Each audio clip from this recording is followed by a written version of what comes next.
3, 2, 1. Energy. Coffee. Where's the coffee?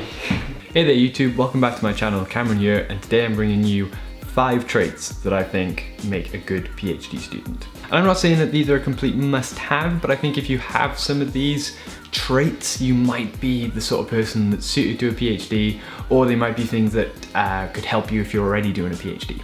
So let's jump into it with my first one. So I think my first one is definitely passion.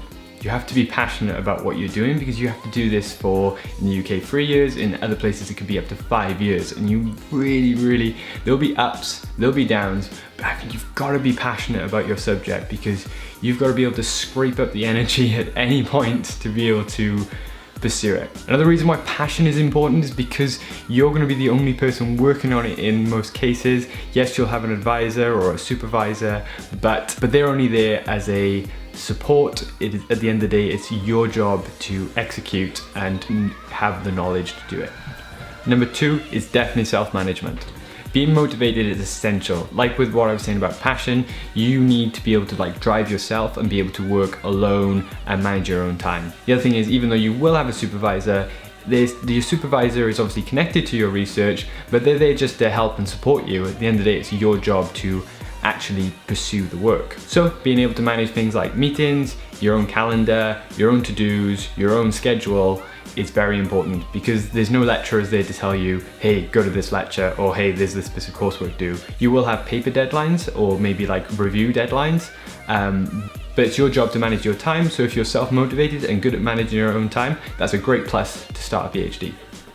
Number 3 is ability to take criticism. Academia can be a very critical place, and it's good that it is, because things need to be criticized, because in order for it to become science, it needs to hold some kind of value. But this sometimes means a lot of professors are quite harsh to criticize sometimes, and they'll certainly give you feedback that maybe you don't want to hear.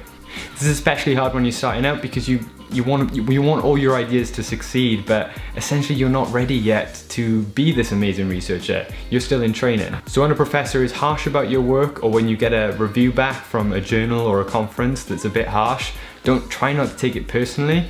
If you're already used to kind of handling feedback like this, then again, good start. Number 4 is writing skills.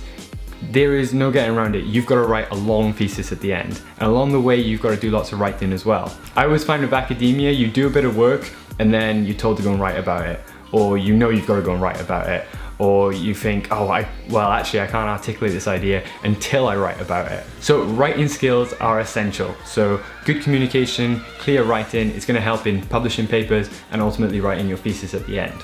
And then finally, number 5 is travel. If you're lucky enough to publish a paper in a world-leading conference, granted it's not going to be in the city your university is. You'll have to go and travel. Also, if you want to visit top academics in your field, again, you have to travel. Whole lab's going on a meeting somewhere in another university, it's traveling. So if you're afraid of planes or traveling, then it might be a little bit of a downside of the PhD, because I know one of my favorite experiences on the PhD is being able to travel and meet new people. So be prepared for that. Yeah, so those are the 5 traits that I think are kind of essential to anyone going into a PhD. But like I said at the start, those are things you can learn along the way. Just understand that those are kind of important skills that you can pick up. If you already have those skills, you might be a good candidate for a PhD. So if you've got something that you're passionate about, maybe think about applying for one. And I think it goes without saying that those are 5 traits that are probably not just applied to PhD students. I think anybody with those skills is going to do well in maybe starting their own project, being a high top employee, or anything like that. Hey, so I hope you enjoyed this video. I hope you got something out of it. If there's any traits you think I missed, please comment below and let me know. I'd be really interested to hear, especially if you're a PhD student yourself. What did you learn along the way?